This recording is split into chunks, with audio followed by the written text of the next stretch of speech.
I'm Dr. Craig Escude, the host of IDD Health Matters, a podcast where we talk about health, wellness, and health equity for people with intellectual and developmental disabilities. Hope you enjoy it.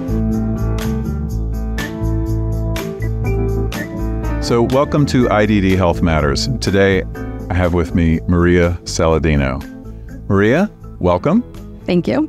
Tell us a little bit about yourself and how you got started in the field of healthcare for people with intellectual and developmental disabilities. Okay.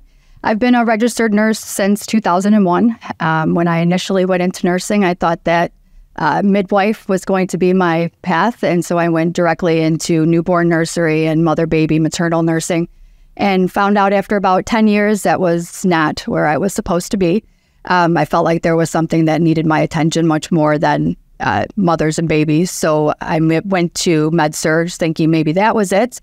And in the meantime, I had suffered a back injury. And while I was off of work recouping from surgery, I had my application out there and I was contacted by a company that has residential homes for individuals with developmental disabilities. And I interviewed with the company. And from the moment I was in that very first interview, I knew that this is where I needed to be. So it's been about 9.5 years, and I still feel like I made the right decision that day. You know, that's a recurring theme we hear, and it's one of those things where in this field, you know very quickly if it's for you or if it's not for you. And if it's for you, it kind of grabs you and it hooks you in, and you're gonna be there. Yes, I agree, 100%. And I find that even with training new nurses as they're coming into the field, that you can almost tell right away when somebody is going to be a phenomenal DD nurse. I mean, you can be a phenomenal nurse, but it's a different skill set when you're a DD nurse. Yep, and there are all kinds of great ways to be a nurse or a physician or a direct support professional. There are different areas for that as well, too. But there is kind of a certain calling, and like you said, you can kind of tell right away. Yes. And with that, though, comes a great reward when you find that niche that you would work in. So, you know, I would encourage people to think about this as an opportunity, and it may just be exactly what you're looking for. Yeah. Yeah. And it might just even be something that you're looking for that you didn't even know, because I truly was not aware of this and I had already been a nurse for 15 plus years at that point. So I had no idea that this even existed, that nursing for that particular niche of people, and then also in the group home setting for sure, was very eye-opening and absolutely different than anything I had done previously. Yeah, and I can say the same thing for me too as well. I was a family physician. I was doing regular family practice for about 4 years, and ways into that, I'm like, this is just not what I want to do for the rest of my life. Mm-hmm. And I kind of fell into this field accidentally, didn't really know it was out there. And one of the things I learned, and I'm curious what your experience is very quickly I learned how ill-prepared I was to work in this field. So did you have any experiences like that? Yes, I did. And I thought maybe I had a little bit of knowledge coming into it, just because in the past working in acute care in the hospital setting, I did take care of people that had developmental disabilities, but it wasn't the main focus. And looking back, once I actually started in this field, I remembered that when I graduated from 8th grade, one of the things that we had to do when we graduated was to volunteer somewhere, and they gave us multiple places. And I actually ended up volunteering with the special South Suburban Special Recreation Association, which is one of the organizations in my community that does outings and special events for people with developmental disabilities. So even all that time back then, and I remember coming home and telling my mom how much I enjoyed just being out in public and being able to accompany them on these events. And it really did, it was profound to me even at that time. And maybe I didn't recognize it at the forefront, but after I started working here again, I remembered that and thought, you know, maybe it was something that was kind of full circle. Yeah. So you had that feeling of as a nurse. Do you see that kind of similar attachment in other professions in this field, like direct support professionals, that some of them come in and they're just like, okay, this is where I've got to work for forever, kind of a thing? I do. And I'm always impressed when I hear that the longevity, sometimes 25, 30 years. Yep. And yeah, it's impressive. Yeah. Impressive. It really is. It really is. Mm-hmm. So, you know, we're talking a lot about health equity and people with intellectual and developmental disabilities having access to the same level of health care, at least a basic level of competent health care when they go to healthcare providers of different types. Mm-hmm. Can you speak to that? What have you seen in that area in terms of people accessing healthcare, people with disabilities accessing mm-hmm. healthcare, and positives, negatives, both in between? I'm unfortunately, I have to say that there's probably more negative than positive. I do see improvements though, but I think it takes a lot. It takes a village. It takes a lot of advocating from us as the people that have the expertise to have the enough confidence to come to a physician or any medical professional and really advocate, because sometimes it's hard as a nurse to say to a physician, I don't agree, or I think that you need to look at it from a different perspective. But truly, because the education, the standard education is not available for people with developmental disabilities, we are the experts, the ones that are in the homes taking care of these individuals. We are the people with the expertise. So we have to be able to advocate to make that better.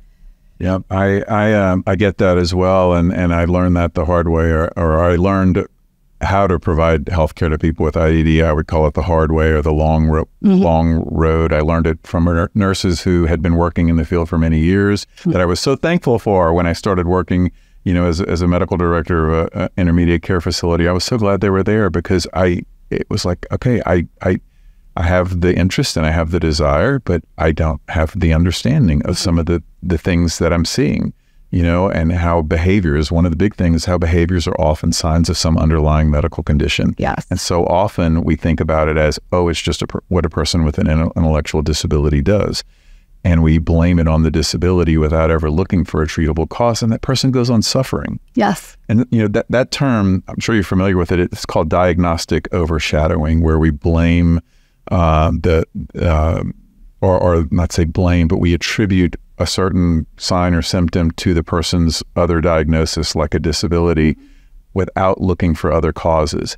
And what's interesting is, the Joint Commission put out a Sentinel event alert in June of 2022, warning about diagnostic overshadowing in people with mental health conditions and people with intellectual and developmental disabilities specifically.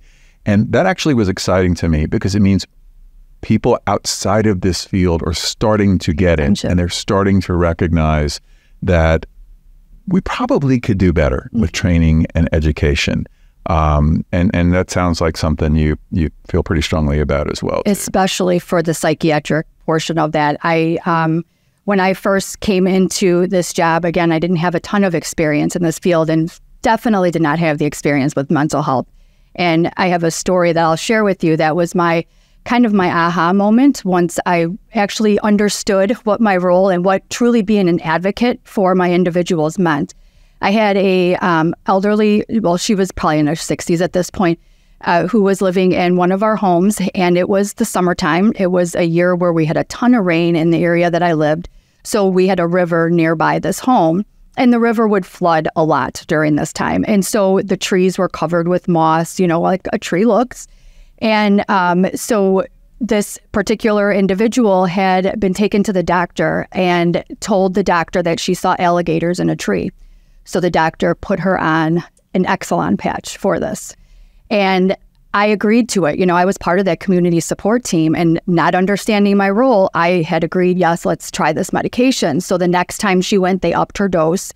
Third time, it was right around 4th of July, and I happened to just be at the house. I wasn't there for any particular reason, and she's sitting on the swing on the front porch, and so I sat next to her, and we're just chatting, and so she says to me, "Hey, honey, doesn't it look like there's an alligator in that tree?" And I said, "Carol, do alligators live in trees?" And she put her foot down on that glider and stopped swinging and turned at me, and she said, "I know alligators don't live in a tree, but doesn't it look like there's an alligator in that tree?" And it really chokes me up even to this day when I tell that, because it did 100%. That the bark was bumpy, it was green because of the mold and from the flooding of the streets. And I just took that moment to just listen to her say the word "it looks like" instead of "there is." And so I walked her to the tree and I said, "Show me what you mean." And she pointed out everything out anatomically, and it looked exactly like she said. So I snapped a picture of it and sent it to the neurologist and said, here's Carol's alligator. She realizes it's not real. She said it looks like it. And unfortunately, I was not able to get them to reverse her being on that medication. The doctor felt that his knowledge, or that the medication was what led her to believe that it was not real, that it was just something that she was seeing, which maybe, but I don't necessarily agree. So after that, there was never a time that a psychotropic medication was ordered for an individual that I just blindly signed my name to after that. I have questions. I want them answered because... What a great illustration of the level of care and support and skills that are needed to work in this field that really do need to be developed. And it's important I think it's so important for nurses who work in this field to be recognized for that level of skill. And really, you should be paid more as well, too, along with direct support professionals and a lot of other people who work in this field. Let's face it, most of us who work in this field don't go into it to become rich. Right. But we become rich in other ways. And things like that, and making those kinds of differences in people's lives really is valuable and important. Very. Yeah, absolutely. So you work at a provider organization, right? And so what are some things that you see there that you'd say are great practices that you'd like other people to know about in terms of, providing support or services, health related or not, things that you see that are good at your organization or really anywhere, things that you see promising? Sure. Well, I think that some good things that we have done, switching over to a lot of webinar-based format trainings, thanks to COVID. We kind of got pushed into that, but it is nice in a lot of ways, right? I think it makes you realize that we can get a bigger group of people together and do training and more of a large scale than we had been previously doing it. And it also really does make everything standardized, because previous to that, everybody kind of taught their own way. So now when you have standard people that are teaching, I think that helps to get it better. I'm really big on standardized things, and people using the same forms and to document things in a similar way, because, it helps you to contextualize that and to make decisions based on that information a little bit better when you know that everybody's coming from the same place. Yeah, that's a really absolutely important thing. And then the organization that I work for, they put the individuals first. If there's additional supplies that are needed or things that, maybe in other organizations would be beyond reach financially, they work really hard to make sure that the individuals have whatever it is that they need, be that from medical equipment all the way to, outings and events and things that, they want to plan. So they're very generous in that regard. And, they really do make sure that the individuals are well taken care of. That's wonderful here. And sometimes that can be challenging, not for lack of heart, but for lack of funding. Yes. Yeah. Funding can certainly be a challenge and impact a lot of the things that we do. So it sounds like your organization has found some great ways to maximize the funds that they have and do it in a good way. So that's great. Yeah. That's great. And certainly, obviously, is an asset of them having you there. For sure. Yeah. Thank you very much. So we need more people like you in this field, no doubt. Appreciate that. Thank you. Yeah. So what are, besides education, are there some other challenges that you see to that maybe have a little bit of a negative effect in what we can do or what we'd like to do in this field? Besides education, we know that's a big component, but yeah, I think resources is another component that we really struggle with. And sometimes even those resources are the staff that we need that have good knowledge or the desire sometimes even to obtain that good knowledge, that really understand that this is not a position that you come into as a fleeting job. This is something that you need to do long term and, do with your heart, because you are working with people that depend on you. Our individuals consider the employees that come in and out, that's their family, and so you want to have a good family. We, unfortunately in real life, we can't pick our family, but we can pick the family that's coming into the home. So, sometimes the resources aren't there even for that. And then barriers with the ability to get specialty doctors is really something that is challenging, because we'll get a lot of referrals for a neurologist and they'll give us a list of 15 neurologists in the area, but oftentimes they're not accepting new patients or our insurance, or, just don't have the desire to accept new patients with developmental disabilities. Yeah, and I have to say that does go back to education. Mm-hmm. And if clinicians were more comfortable with treating people with intellectual and developmental disabilities, they would certainly be more willing to accept them into their practices. There's been some studies that have recently shown that a large number of clinicians aren't willing to accept people and don't even feel confident that they can provide the same level of care to people with intellectual and developmental disabilities. And that, I have to say, falls to the training programs.